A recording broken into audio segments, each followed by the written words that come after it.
In this video, I will be showing you how to make Invoice in Canva. Let's get started.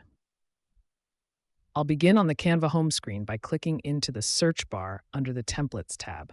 I'm typing in Invoice to pull up all the professional templates available.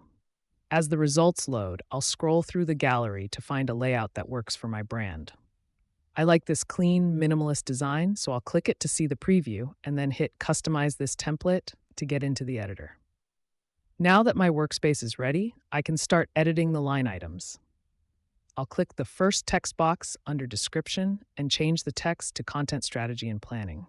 I'm also updating the rate to $400 and adjusting the amount to match.